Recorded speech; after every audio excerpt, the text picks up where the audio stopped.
We are set to face Toronto in the division series, but first of all, I didn't notice this, but Kevin Skeet is a Toronto Blue Jay, a former first-round pick for us, started 17 games for us in 2032, then we traded him at the deadline, got Alexis Cisneros, who was injured all season this year for us, and he has ended up a Toronto Blue Jay. He's coming out of the bullpen, but I can't help but look at him and think, should we trade for him this offseason if his career has gone that poorly? But yeah, he was, I believe, put on waivers and claimed off waivers by Toronto from the White Sox, who we traded him to. So Kevin Skeet is someone we will face in this upcoming division series.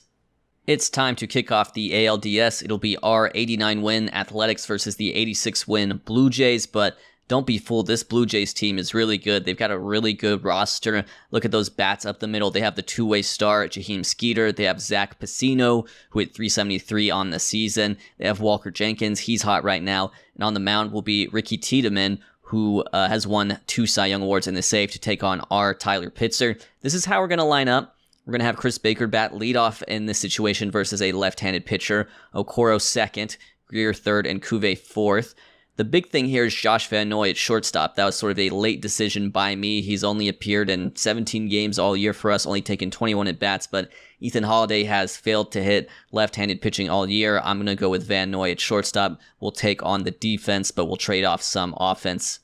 Tyler Pitzer was excellent in the postseason last year. He will start off against their leadoff hitter, Cody Schreier, who grounds up to the shortstop, Van Noy, 1 away. Next will be Skeeter, the two-way player, a shortstop/starting pitcher, and he will walk. That'll be the first base runner, and it'll be Zach Pacino up next, the dangerous rookie hitter. And he's going to hit one to right. It looks like that'll be caught by Sochi, 2 away. Walker Jenkins up next. And Pitzer is able to navigate through it, as that is going to be a fly out to left. Okoro there. Top of the first, clean inning for Pitzer. 1 away. Jeremy Okoro here in the top of the first with 1 out. Runs it up to full count. Hits it to left. I don't think it'll get out, though. It'll hang up for Jenkins. Ricky Tiedemann seems to be in pain. The trainers examine his left shoulder. They have to take him out of the ballgame. Unbelievable turn of events here. Ricky Tiedemann out of the game and having only faced 2 batters. Bottom second, it'll be Dave Sochi to lead off versus Toronto's new pitcher. That's Fleury. And Sochi hits this one to center. I don't think the ballpark will hold it. And that is way gone. 468 feet to dead center. And that opens up the scoring. Unfortunate for Toronto, having to do this without Ricky Tiedemann on the mound. Dave Covert up next. He's playing second base for us today. It's the bottom of the second. Oh, and he hits one to left as well. They could go back-to-back. And they will. That one's 435 feet. They're showing off their muscle. And that's back-to-back home runs for Oakland. 2-0 your score here in Game 1. Pitzer still on the mound for the 6th. We have Caminiti warming up, although he's cold. We wanted to warm him up with 2 outs, but then we hit into a double play, so couldn't warm up between the innings. And Skeeter will send one to right. And that will be taken by Sochi. 1 away. Pacino up next, where it's just batter by batter here for Pitzer. It's his 3rd time through the order. Pacino sends one to the left side. That'll get past our 3rd baseman. That's Mark Cox. And that will be a single. And we're going to visit the mound, and I think we are going to change into Caminiti. That will be my decision. And he will face off against Walker Jenkins here in the top of the 6th. Runner on, 1 out. And Jenkins is going to hit an infield pop-up. Cuvée is under it. That'll be the 2nd out of the 6th inning. And then it's another lefty, Alfredo Ramirez. And he lines one and is caught by a leaping Covert. We move on to the bottom of the 6th. Score is still 2-0. Bottom of the 8th, we're looking for insurance runs here, up 2. We have Grantland ready for the 9th. And Okoro swinging 0-2. That one will stay in the park, though. So it's 1 away. Next up is Chris Greer, who strikes out. We're just going to make sure we've got Grantland ready. It'll be Cuvée, who draws a walk. So we have a base runner for Dave Sochi now against Eli Morgan, trying to add runs. And Sochi hits one to the right side. It could be extra bases. And the question is, can Cuvée score? He's rounding 3rd, and he will score. So a huge insurance run there on the double by Sochi. Top of the 9th, they've got a bunch of lefties. It's cookie cutter for Jeff Grantland, a safe situation for him. It'll be Pacino to lead off, and that's a strikeout for Grantland, our closer, our star reliever. Next up is Walker Jenkins, and he'll strike out as well. 2 strikeouts for Grantland, and the last hope for Toronto is Alfredo Ramirez. Alfredo Ramirez has a single up the middle, so that will be a base runner. This feels a little more comfortable still with the insurance run. Next up is Gavin Gallagher, who strikes out. Grantland gets through it. We win this game 3-0. A good team win, only 4 hits for Toronto all game. I feel bad for them because they lost Tiedemann in the first inning, and that just sort of set them up for failure. Fleury comes in, allows a couple runs. We get the insurance run off Eli Morgan in the 8th, and pitching-wise, that was all she wrote. A win for Pitzer in this one, Holtz for Caminiti and Robertson, and Grantland gets the save. Good win in Game 1. We are on to Game 2, and we'll be facing a righty. That righty apparently is a reliever by the name of Ernesto Casarubias. However, we were expecting Chase Hampton, also a righty, to make the start for Toronto, so we'll have to see about that. Is he just an opener, and then it's Chase Hampton? I don't know what the gambit is here necessarily. Paul Skeens will be on the mound for us. No gimmick there. That's Paul Skeens for sure. And given that we're facing a righty, we will get a different lineup. Ethan Holiday rejoins the lineup. He will bat 8th, and we'll have Dave Sochi leading off with Chris Baker batting 5th. Top of the 4th, 2 on, 2 out for Micah Matthews. Paul Skeens trying to get out of a little jam, and he will. A strikeout. We move on to the bottom of the 4th. Score still 0-0. Mark Cox will lead off the bottom of the 5th. Only 1 hit for us so far today, but that will be our second, as that drops in front of the right fielder, Ramirez. So a leadoff base runner for Ethan Holiday. Swinging first pitch, Holiday sends one over to Ramirez. He'll be able to catch this one. 1 away. Jared Forrest, our catcher, the number 9 hitter today, he strikes out. That's 7 strikeouts for Casarubias. And then it'll be Dave Sochi with 2 outs and a runner on. And he's got a hit up the middle, and this could be our first real scoring threat of the game. Cox is going for 3rd, and he will be safe. So it'll be runners on the corners here in the bottom of the 5th for Jeremy Okoro. 2 outs, and he strikes out. Casarubias, 8 strikeouts on the day. Through 5, the score is still 0-0. Top of the 6th, it'll be Zach Pacino to lead off. This is a tight game. Paul Skeens has been brilliant so far, but we will warm up Chris Pereira if needed. Pacino's going to hit this one to left. And that will be caught by Okoro, 1 away. Walker Jenkins up next. And Jenkins sends one over to the 3rd base side. A throw from Cox, and he is safe. Jenkins with an infield single here with 1 out in the inning. It'll be Alfredo Ramirez. And Alfredo Ramirez hammers this one to the right center gap. That is a no-doubter. A 2-run home run for Toronto. Breaks this game open. 2-0 your score. It'll be Gavin Gallagher up next here in the top of the 6th. And he walks, and that'll be the end of the day for Skeens. Unfortunate to allow that 2-run home run. We will bring in Pereira and hope to get out of this inning having only allowed 2 runs. Bo Naylor is who he will face first, and Bo Naylor sends one to the gap himself, and that may score a 3rd run. We'll see. The runner rounds 3rd, and it will be a RBI double for Naylor as Toronto scored their 3rd run of the inning thus far. We're going to get someone else warmed up. That someone is going to be Jamie Bennett, and it'll be Pereira to face Matthews. Matthews to the 3rd base side. That's Cox. He makes the play this time.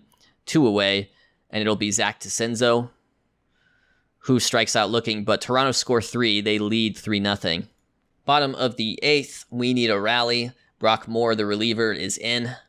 It'll be Chris Greer to lead off, and he gets plunked. So a base runner for us right away.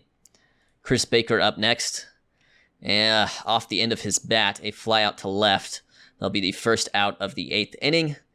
Dave Covert up next. I'm going to warm up both Alzolay and Connor Gatwood. That'll be dependent on just the situation. Dave Covert here in the bottom of the 8th. He hits one over to the left-hand side, and they will turn 2, unfortunately, so that's going to end the inning. Top of the 9th, trying to keep this game within 3. Waldrep is still in. He will face Micah Matthews, the center fielder, and he will hit it to our center fielder, Chris Baker. 1 away. Next up will be Zach DeCenzo. And DeCenzo hits this one hard over to left.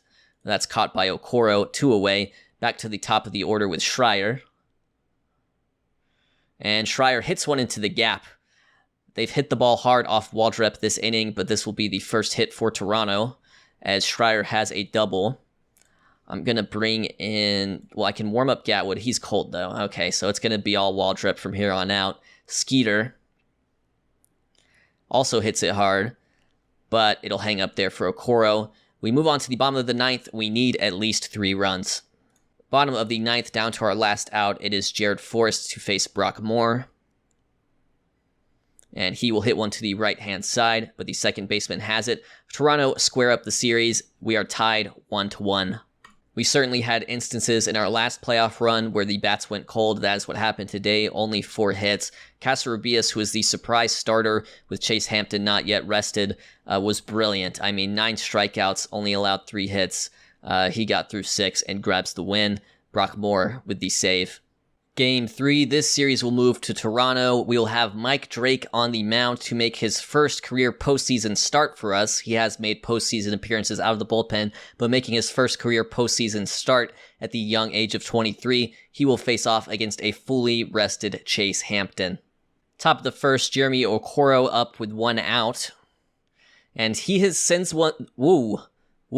I got lost for words there. Jeremy Okoro with a home run, and that'll put us up 1-0. That's the dangers of live commentary, folks. Bottom of the first, Mike Drake making his first postseason start. And it'll be a single up the middle for Walker Jenkins. He is greeted rudely. Gavin Gallagher, the third baseman, up next, and he sends one to right field. And just like that, I think the Blue Jays have taken the lead off Mike Drake. 2-1, your score. Jared Forrest leading off the top of the 5th against Hampton. 2-1 is still the score, although Forrest works a leadoff walk. It's back to the top of the order, 3rd time now for Sochi. And Sochi hits this one well to center, but it will be caught by Matthews. 1 away. Next up is Okoro, who has a homer already in this game, but this may just very well be a double play ball. We move on to the bottom of the 5th, 2-1, still your score. Bottom of the 5th, Mike Drake has done well since those initial struggles. It'll be Zach DeCenzo leading off. DeCenzo hits one over to the third baseman Cox. 1 away. Walker Jenkins up next. We are back to the top of the order. And he hits this ball hard, but I think it'll stay in for Baker. Yes, it will. 2 away. These could be the last few batters for Drake. It's Gallagher, who also hits the ball hard. And that ball will drop into the gap. I don't really know what animation this is. Is it a triple? It is indeed a triple, so a 2-out triple for Gallagher, and that'll bring up Piscino. I could get someone warmed up here, but it's probably too little too late to do that. I will warm up Dan Wagner, but it'll be Drake versus Piscino. Full count. Piscino hits it up the middle, and Holiday is there. That most likely ends Drake's day. 2-1 your score. And so that's a leadoff double for Schreier. I guess we should get someone else warming up, and I guess that someone's going to be Jamie Bennett. But it'll be Gatwood to face DeCenzo, and he will get the strikeout. 1 away. It's back to the top of the order with Walker Jenkins. And a big strikeout on Jenkins there. And so with 2 away, it will be Gallagher. And Gallagher hits one to the left side, and it will just sneak through. That looks like it could be a 4th run for Toronto. The throw comes home, and he will be safe. 4-1, now your score. And, let's visit the mound, and let's bring in Jamie Bennett just because he's ready. But Gatwood and Caminiti both allow runs. It's time for Bennett, and Piscino has a hit off of him. Runner going first to third on Okoro. And he will be safe, and that is going to allow the runner to advance to second. So that was a double there. We're trying to keep this a 3-run ball game. It's Bennett versus Ramirez. And Ramirez, you know what? I've seen this one before. It's softly hit to the left-hand side, and it's going to be 2 runs for Toronto. The score is now 6-1. Jaheim Skeeter up next. He hits it's another blooper, folks. And a good chance to go first. And it gets away from Baker. The ball gets away from Baker, and that allows everyone to move up a base. Yeah, 6-1 your score. And now there's going to be 2 runners on for Bo Naylor, who is going to hit one to the second baseman covert. He's able to convert the play, but the damage has been done. 1 out here in the top of the 9th. We have a runner on second. We need more base runners than that. Jared Forrest up at the plate, and he hits one to center. But that will be the second out of the inning. We are down to our final out in this game. Dave Sochi. And Sochi is going to pop up. Catcher is there. And yeah, we go down 2-1 in this series. We are facing elimination.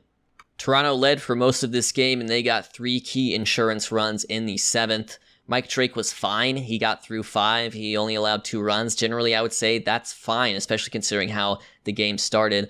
But the bullpen, not so good. Caminiti allows a run. Gatwood allows 2 runs, and we end up losing this game 6-2. And now we head into Game 4 facing elimination. Heading into Game 4, we are facing elimination. We're going to need a little Pete Barker magic. Pete Barker, who ran a 3.41 ERA this year, the surprise Game 4 starter. We are starting him ahead of Wagner. We are starting him ahead of Caminiti. He will face off against Jaheim Skeeter, who we've seen playing shortstop all series. Now he takes the mound. He is Toronto's two-way star. Ethan Holiday leading off against Skeeter, and he will strike out 1 away. Then it's going to be Jared Forrest, and he will strike out as well. That's already 5 strikeouts for Skeeter here in the 3rd. And it'll be Dave Sochi. And that'll be 6 strikeouts for Skeeter. He's mowing them down. We move on to the bottom of the 3rd. Bottom of the 3rd here, Zach DeCenzo leading off, and he will have a leadoff single off of Pete Barker. That is Toronto's 2nd hit of the day. Steve Dix, who will be playing shortstop with Skeeter on the mound, will bat next. On the 1-1 to him is going to be a lazy pop fly to Baker. 1 away. Back to the top of the order with Cody Schreier with a runner on. And he's going to walk. So Toronto have a scoring threat. It's 2 runners on for Jaheim Skeeter, who's looking to help himself at the dish. And Skeeter is going to help himself. He's going to have a single to center. But no, the runner will... Oh, I thought the runner stopped. Nope, the runner comes home and scores. An RBI single for Skeeter, the pitcher. 1-0 your score. And Toronto are still threatening. It is Walker Jenkins. I'm going to warm up Dan Wagner, but it'll be Pete Barker to face him. And Jenkins with a single through the right side. Skeeter coming around. And it'll be actually Schreier to score. But Toronto doubled their lead. And so now all of a sudden it's 2-0. Pete Barker laboring here in the 3rd. It'll be Alfredo Ramirez. Oh, and Ramirez hits this one to the gap. This is not looking good for us. This is not looking good for our season, folks. As the runners come around, 4-0 your score. That is a double for Ramirez to clear the bases. And we are going to have to visit the mound. Unfortunately, we are going to have to change pitcher. It's going to be Dan Wagner. Tough break for Pete Barker. He was good in his first 2 innings, and then he's kind of melted down here. Bo Naylor up next, and he's going to hit an infield pop-up. This is Dan Wagner's first postseason action. And so with 2 outs here in the bottom of the 3rd, Dan Wagner looking to get out of it. And Gavin Gallagher 0-2 swinging. And that is going to make this game 6-0. And that is just absolutely brutal for us. Micah Matthews, will he go back-to-back off of Wagner? Yes, he will. 7-0 now your score here in Toronto. And this team is just shocked. Top of the 4th, Jaheim Skeeter has been perfect so far with 6 strikeouts. It'll be Okoro to lead off, and he will walk. So that'll bring up Daniel Cuvée. And Cuvée hits one to left. That could get out. And it will. So we get 2 runs back off the Okoro walk and Cuvée home run. Still, we're going to need a lot more, but the score is now 7-2. I'll get Jamie Bennett warming up. Why not? It'll be Dave Covert. And he will walk. So that'll bring up Mark Cox here with a runner on. And Mark Cox is going to send one to right. And that's got a chance to score our 3rd run of the inning. We'll see. And yes, I think it will. So 7-3 is your score. We get 3 runs back in this inning. We have finally rallied for the first time in this series. And Holiday sends one over to left, and that'll be caught. But we do get 3 runs back. 7-3 your score in Toronto. Bottom of the 5th, Jamie Bennett's day is done. We'll turn it over to Waldrep. Toronto already with a runner in scoring position in this inning. And Waldrep will face Gallagher. And that will be ball 4, check swing. Tough break there Micah Matthews up next, and he will walk as well. So the bases are loaded with no outs for Toronto, and this is getting ugly. Zach DeCinzo up next. Zach DeCinzo, the infield was in, and because of that, the ball gets through, and it gets away from Okoro, and that's going to allow everyone to move up a base. And Zach DeCinzo ends up at second in that scenario, but they score 2 runners on second and third for Steve Dix. And Dix hits this one to center, and that one will indeed drop in front of Baker. And that'll be 10 runs for Toronto. The seams have just come undone. And that'll be a walk as well. Look, it's 10-3. We're probably not winning this. If I won, I can skip ahead to the end here. All right, top of the 9th here. This is a 16-5 ball game. Unless we got a serious rally coming off Kevin Kelly here, I think our season is most likely over. It'll be Dave Covert to lead off. And he will lead off with a little double down the line. So that will be a base runner for us. We're going to need, I think, about 9 or 10 more of those. And then Mark Cox up next. And he will strike out. That's 1 away. Ethan Holiday. The ball is going to get away from the catcher Naylor. That'll allow Covert to move up to third base. Ethan Holiday still. And he will ground out to second. I think in this situation, they will trade the run for the out. And so that leaves Jared Forrest here with 2 outs and nobody on. And he's going to extend our season just a little bit longer with a bloop single to right. That'll bring up Dave Sochi, who will strike out. That is your game. And that is your 2033 season. Again, we lose in the playoffs. That was a rough way to end the season. 16-6 your final score. We are eliminated in the division series. You can see your box score from this game because I didn't show all of it, but Skeeter had a pretty good start. He struck out 11 Oakland A's, got through 6 2/3, though did allow 4 earned runs. We did get some runs off of him. Barker was bad. Wagner was bad. Bennett allowed a run. And then Hurston Waldrep with possibly the worst relief outing of all time. And then we turned it over to Pereira and Caminiti, but it was total mop-up duty at that point. Our season is over. I'm going to keep talking about this team, though, just to not spoil that for people watching along. Interesting season for us. I mean, looking back at the last offseason between Tovar and Johnson and Jones and Frank Rivera, we lost about 13 WAR. And so that was a lot of WAR to lose. That was a case where we lost guys who helped us win games in 2032, and I think as a result, we did end up an 89-win team. But the upshot to that, the plus side to it, was we struggled through that first half of the season. We got to the trade deadline. We were still in a position to fight for a playoff spot. And because we shedded that salary, we were able to just load up on talent. And I kind of think that is the blueprint to some extent with this team or with any sort of A's team or like a Rays team. Like when you have a low-budget team, you are going to have to pick your spots to load up on that veteran talent because you're not going to sign Paul Skeens to the big deal. Some other team is going to do that this offseason. We're not going to be the ones to do that. But if we can load up on Paul Skeens for 2 months plus the playoffs and maybe, an acquisition like that gets us through, then it makes sense, right? So I kind of think that is the blueprint for this team. Moving forward into the offseason, I think the infield is going to be an area to focus for us.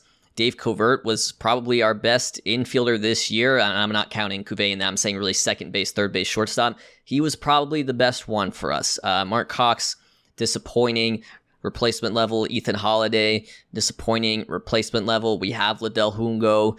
We like him, but we're still, we want backup plans as well. That was one reason why we traded for Gabriel Arias, right? And it was a bummer we didn't have him in the playoffs, although honestly, I don't think it would have made a difference.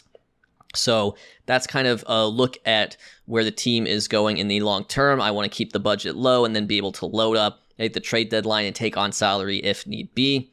And let's move on with the rest of this postseason. Let's see who's going to end up winning the World Series this year. We'd probably feel a little bit better about ourselves if the Blue Jays just steamrolled everyone, because as you can see from the stats here, we got thoroughly handled in that series for the most part. Some of these guys had a good series. Mark Cox had a good series, for example. Okoro hit a couple of home runs, but those were the only hits he had, but at least it was something. But yeah, not a great series for us. Let's move on here. It's going to be the Blue Jays, Yankees, Phillies, and Rockies in the championship series. The Yankees won at the AL East. They have Carson Williams and Riley Green as their start players. They have a couple former Red Sox and Marcelo Meyer, who joined the dark side, signed a big contract with them, playing shortstop currently, as well as Wilyer Abreu. They have Tsuyoshi Yoshiba, who is a free agent starting pitcher we looked at in the offseason. He had a great year. This was his rookie year, and he may very well take Rookie of the Year from Mike Drake. We'll see. He's only 27 too, so he's young as well. Cedric Gold is a former farmhand for us. I don't know exactly how he's ended up here, but I'm pretty sure I drafted that guy. Yeah, I did in the 9th round. Okay, I recognize that name. And Emmanuel Clase is their closer. Those Yankees will take on the Blue Jays. I think we know who the Blue Jays are. I think we're pretty familiar with them. The Phillies will be in the NLCS. This is a team with a lot of bat, a lot of ability to score runs. The pitching, not so good, but we're seeing a lot of former A's crop up here. We've seen Kevin Skeet on the Blue Jays. We've seen Cedric Gold on the Yankees, and now we see Somei Shimizu and Max Muncy. This is our Max Muncy as part of this Phillies organization here. Their star players for sure, Jake Kingston. That guy is an absolute monster in this save. I also quite like Chris Yatzak.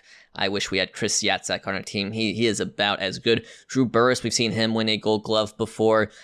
Good defender, 2.6 WAR season this year. And at the top of the order, it's Jet Williams, who has a nice contract with them, having left the Mets.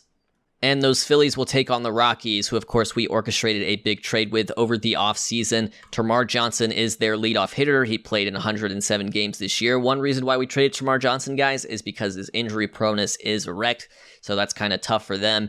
Drew Jones is also on this team, so those are, two of the top picks from the 21 draft, 22 draft? I don't know. I'm not great with draft years.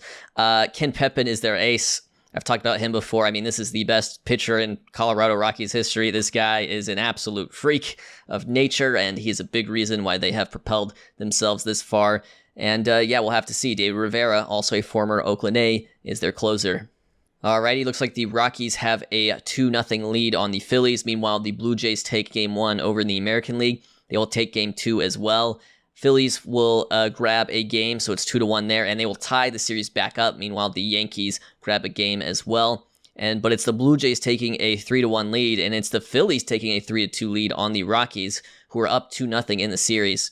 And Yankees will indeed force a Game 6. And let's see what happens here in the National League. And there will be a Game 7 in the National League, so let's see what happens there. Rockies will advance. They advance in Game 7. Meanwhile, Game 7 over here, the Yankees advance. So this will be a Yankees versus Rockies World Series. Let's skip ahead here and see who comes out on top. Yankees take Game 1.